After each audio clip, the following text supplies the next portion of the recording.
بولنے کا مطلب یہ ہے کہ یہ سلسلہ چلے رہتا تھا جب تک کہ وہ قیدی کا منہ بگڑ نہیں جاتا تھا۔ لوگوں کا یہ خیال ہے کہ مسیح کو اتنا مارا گیا کہ ان کو پہچاننا مشکل ہو گیا تھا، کیونکہ مار کھانے سے ان کا چہرہ بگڑ گیا تھا۔ یسایہ نبی مسیح کے بارے میں لکھتے ہیں، اس کا چہرہ ہر ایک بشر سے زائد اور اس کا جسم بنی آدم سے زیادہ بگڑ گیا تھا۔ اب ہم آیت 4 سے 6 پڑھیں گے۔ لکھا ہوا ہے، پلاطس نے پھر باہر جا کے لوگوں سے کہا کہ دیکھو، میں اسے تمہارے پاس باہر لے آتا ہوں تاکہ تم جانو کہ میں اس کا کچھ جرم نہیں پاتا۔ یسوع کانٹوں کا تاج رکھے اور ارغوانی پوشاک پہنے باہر آیا، اور پلاطس نے ان سے کہا، دیکھو یہ آدمی۔ جب سردار کاہن اور پیادے نے اسے دیکھا تو چلا کر کہا کہ صلیب دے، صلیب۔ پلاطس نے ان سے کہا کہ تم ہی اسے لے جاؤ اور صلیب دو، کیونکہ میں اس کا کچھ جرم نہیں پاتا۔ تو یہاں کلام بتاتا ہے کہ مسیح باہر آئے۔ میں یقین کرتا ہوں کہ اگر ہم اس وقت وہاں رہتے اور مسیح کو دیکھتے تھے تو ہمارا دل دکھ سے بھر جاتا تھا۔ ان کے بدن کے ایک ایک کونے پہ ان کو مارا گیا۔ جب پلاطس مسیح کو باہر لایا تو لوگوں کے دل میں ان کے لیے اتنی کڑواہٹ تھی کہ چلانے لگے اور بولنے کو لگے، صلیب دے، صلیب۔ میرے بھائی، میں یقین کرتا ہوں کہ پلاطس اپنی زندگی میں ایسے حالت کا سامنا نہیں کرا ہوں گا۔ لوگوں کا چلانا پلاطس کو پریشان کر دیا، مگر لوگ پلاطس کو چھوڑنے والے نہیں تھے جب تک کہ پلاطس مسیح کا فیصلہ نہیں کر دیتا۔ اور یہاں اگر ہم دیکھیں گے تو یہودیوں کے بزرگاں اور لوگ جو وہاں تھے اپنا فیصلہ سنا رہے تھے۔ ان کا فیصلہ یہ تھا کہ پلاطس جو ہے مسیح کو صلیب دینا۔ یہاں فیصلہ لوگوں کے طرف سے پلاطس کے پاس آیا۔ آپ دیکھیں ہوں گے کہ ایک شہر کی عوام بعضی وقت سرکار پہ زور ڈالتی ہے کہ سرکار ان کے فیصلے پہ چلنا۔ بعضی وقت جب عوام بگڑ جاتی ہے تو حکومت کو عوام کے فیصلے پہ چلنا پڑتا ہے۔ اب ہم آیت 7 سے 9 پڑھیں گے۔ لکھا ہوا ہے، یہودیوں نے اسے جواب دیا کہ ہم اہل شریعت ہیں اور شریعت کے موافق وہ قتل کے لائق ہے، کیونکہ اس نے اپنے آپ کو خدا کا بیٹا بنایا۔ جب پلاطس نے یہ بات سنی تو اور بھی ڈرا، اور پھر قلعے میں جا کر یسوع سے کہا، تو کہاں کا ہے؟ مگر یسوع نے اسے جواب نہ دیا۔ تو یہاں اگر ہم دیکھیں گے تو پلاطس کو ابھی تشفی نہیں ہوئی ہے۔ پلاطس جو ہے مسیح کو پھر سے اندر لے کے جاتا ہے ان سے اور سوال کرنے کے لیے۔ آیت 10 اور 11 میں لکھا ہوا ہے، پس پلاطس نے اس سے کہا، تو مجھ سے بولتا نہیں؟ کیا تو نہیں جانتا کہ مجھے تیرے چھوڑ دینے کا بھی اختیار ہے اور صلیب دینے کا بھی اختیار ہے؟ یسوع نے اسے جواب دیا کہ اگر تجھے اوپر سے نہ دیا جاتا تو تیرا مجھ پر کچھ اختیار نہ ہوتا۔ اس سبب سے جس نے مجھے تیرے حوالے کیا اس کا گناہ زیادہ ہے۔ پیارے بھائی اور بہن، ایک انسان کئی گناہ کرتا اور ہر گناہ کے حساب سے خدا ہماری عدالت کرتا۔ خدا کا کلام بتاتا ہے کہ جو بوئیں گے وہ کاٹیں گے بھی۔ مسیح کا بولنے کا مطلب یہ ہے کہ جو آدمی ان کو پلاطس کے حوالے کرا ہے وہ آدمی کا گناہ زیادہ ہے، کیونکہ جو مسیح کو پلاطس کے حوالے کرے وہ ان کو جانتے تھے، یعنی کہ جو مسیح کو پلاطس کے حوالے کرے ان کی پہچانت مسیح کے ساتھ تھی۔ آیت 12 میں لکھا ہوا ہے، تب سپاہیوں اور ان کے صوبیدار اور یہودیوں کے پیادوں نے یسوع کو پکڑ کر باندھ لیا۔ تو یہاں سے پلاطس جو ہے مسیح کو چھوڑنے کی کوشش میں تھا۔ ہم کو معلوم ہونا چاہیے کہ پلاطس جو ہے مسیح پہ ایمان نہیں لایا۔ پلاطس اس لیے مسیح کو چھوڑنے کی کوشش میں تھا، کئی کو بولے تو مسیح بے قصور تھے۔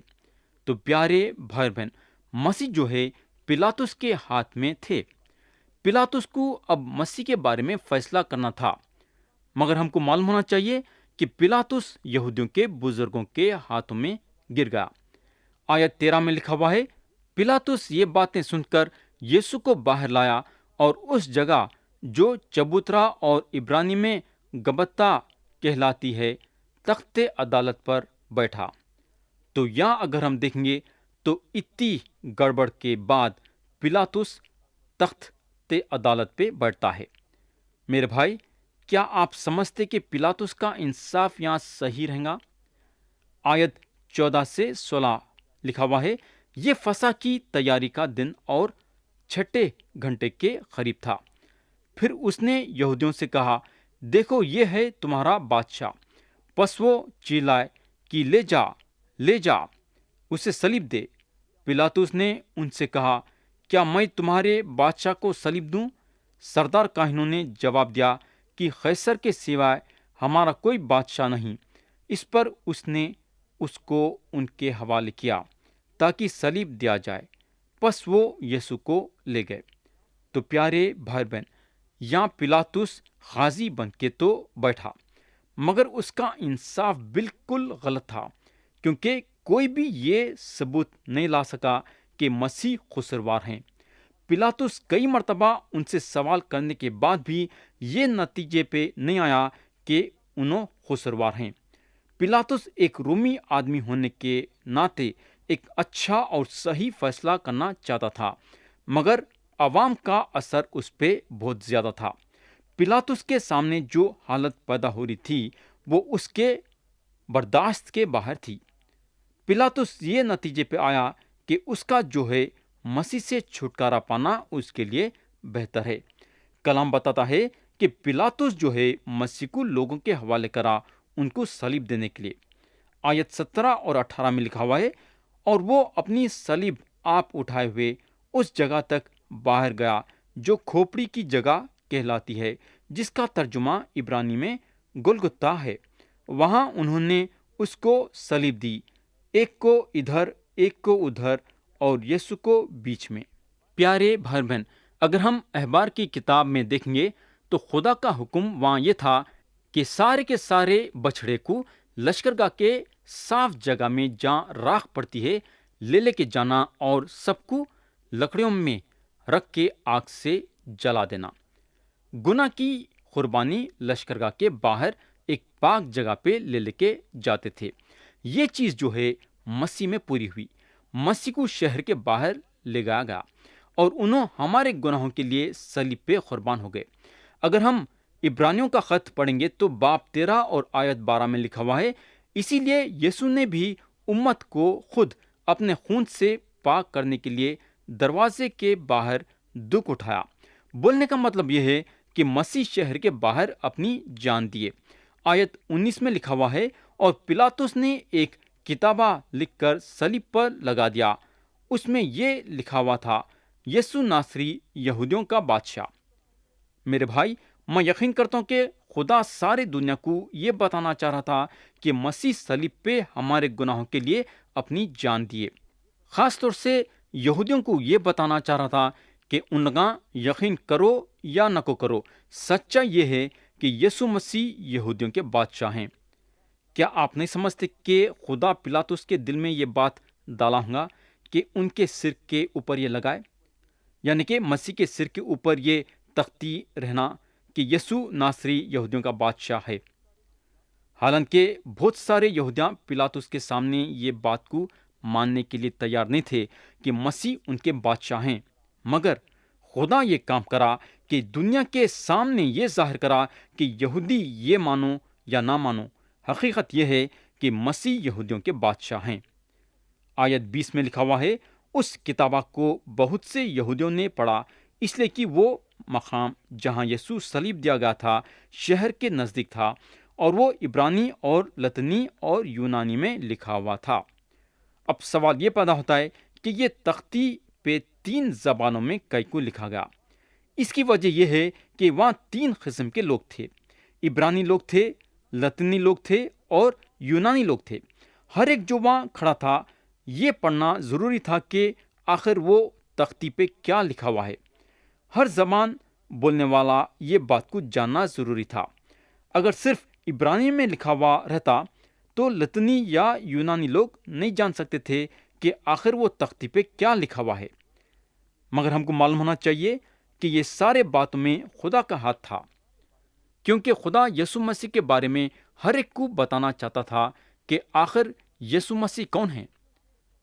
پس یہودیوں کے سردار کاہنوں نے پلاطس سے کہا کہ یہودیوں کا بادشاہ نہ لکھ، بلکہ یہ کہ اس نے کہا میں یہودیوں کا بادشاہ ہوں۔ پلاطس نے جواب دیا کہ میں نے جو لکھ دیا وہ لکھ دیا۔ تو یہاں اگر ہم دیکھیں گے تو یہودیاں پلاطس پہ حکومت جتانے لگے کہ یہ بات نہیں لکھنا کہ مسیح یہودیوں کے بادشاہ ہیں، مگر پلاطس ان کی بات ماننے کے لیے تیار نہیں تھا۔ میں یقین کرتا ہوں کہ اگر سارے کے سارے یہودیاں مل کے بھی چلاتے اور پلاطس سے زور ڈالتے تو بھی پلاطس نہیں مانتا تھا، کیونکہ یہ خدا کی طرف سے تھا۔ جیسا میں اب بھی بتایا کہ خدا سارے دنیا پہ یہ ظاہر کرنا چاہتا تھا کہ مسیح ہمارے گناہوں کے لیے صلیب پہ اپنی جان دیے۔ تو یہاں یہودیوں کے سردار کاہنوں کو چپ رہنا پڑا، اس کے بارے میں ان لوگ کچھ نہیں کر سکے۔